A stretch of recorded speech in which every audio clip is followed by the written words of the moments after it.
In the news this morning, a group of Good Samaritans changed their minds and allegedly end up robbing the guy they were trying to help. The story all new this morning. News Channel 5's Cuthbert Langley at Metro Jail. So Cuthbert, how did all this start? Hey, good morning, Amy. Talk about having a bad night. The driver had some car trouble, pulled over to the side of the road, and there actually was a car behind him. Some of the guys in there got out and actually helped the victim move his car to a side street. But then things take a turn for the violent worse. This all started last Sunday around 1 a.m. on Pebble Creek Drive in Antioch. As I was saying, those group of men went up to help this guy with his car, and then they left, but came back this time with a gun. According to police, 18-year-old Alexander Dudley got out of the car, pulled the victim out of his car, and then held him up at gunpoint, saying, quote, "This is real."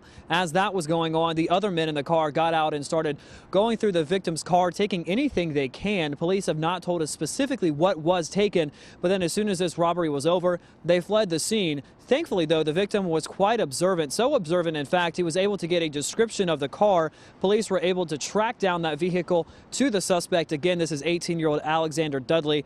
They have arrested him and charged him with aggravated robbery. He is still in jail this morning on a $150,000 bond. In terms of those other guys who were accused of robbing the car as well, so far we don't know any information about them. No descriptions or names have been released at this point. But of course, we'll keep you updated on the story as it develops through the day, both on air and online at newschannel5.com. For now, reporting live at the CJC this morning, I'm Cuthbert Langley, News Channel 5 HD. All right, Cuthbert, thank you for the update. One person dead after an accident up in Clarksville in Montgomery County on the westbound side of I-24.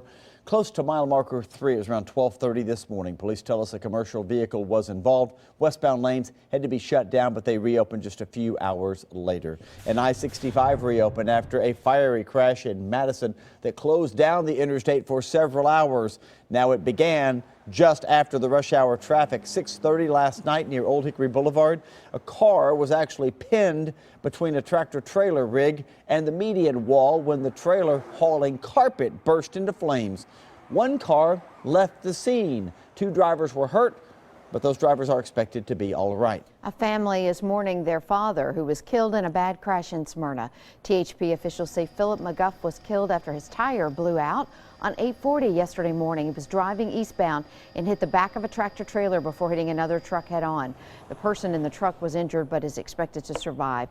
There has also been a GoFundMe account to help the McGuff family. We put that link on our website, newschannel5.com.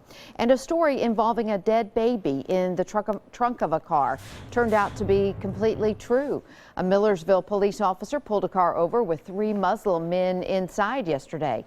The driver said he was on the way to bury the baby and asked the officer not to disturb it as a way to respect his religious customs. The officer let them go, and after a statewide search, police found out that everything checked out. The chief said that the officer who let them go did make a mistake, but he is standing behind that officer. Also new for you this morning, the Save-A-Lot in Mount Juliet was robbed overnight. Police say 2 armed men entered the store before 9 o'clock and demanded money. After getting the cash, they both ran away. They were completely covered with masks and gloves, but police are hoping someone will recognize them. If you know who they might be, call police 754-TIPS. And deputies had to pull a man from a burning home after he tried to put it out himself. It happened in Bon Aqua around 8 o'clock last night. Hickman County's Sheriff's Department posted this photo of the home on their Facebook page. Again, it broke out at 8. The homeowner was inside trying to use small buckets to put the fire out. Luckily, no one was hurt. A car burglar was caught thanks to some neighbors on high alert. Several people in Franklin's Cheswick Farm subdivision say they saw someone looking into car windows and was even getting into some of the unlocked cars. Franklin police were able to arrest Luke Barrett because of the tips. Barrett faces several charges but was released on bond. The suspect in a string of car burglaries in Clarksville is also under arrest. 22-year-old Daniel Kemp was pulled over by police in a Chevy Impala. Officers say Kemp admitted to stealing the car as well as breaking into several others. He was booked into the Montgomery County Jail. Friends and family of loved ones lost to violence came together to support one another this holiday season yet again. For the 20th year in a row, people gathered to support each other at the annual Season to Remember ceremony. Each year they bring an ornament with their family members' faces on it, place it on the tree. All of the ornaments stay on that tree in the middle of Centennial Park until after the new year. A Mount Juliet church is hosting a fundraiser today, and the money raised will go to helping strippers who are trying to get out of the business. Erin Stevens started that strip church ministry after she'd been volunteering at clubs every week, bringing meals and gifts to the workers.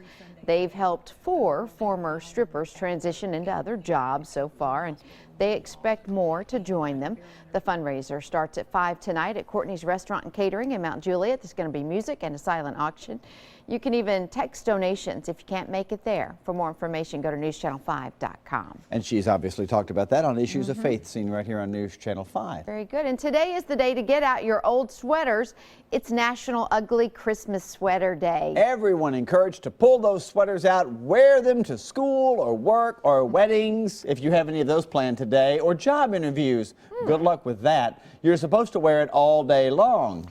Show us your best ugly Christmas sweaters.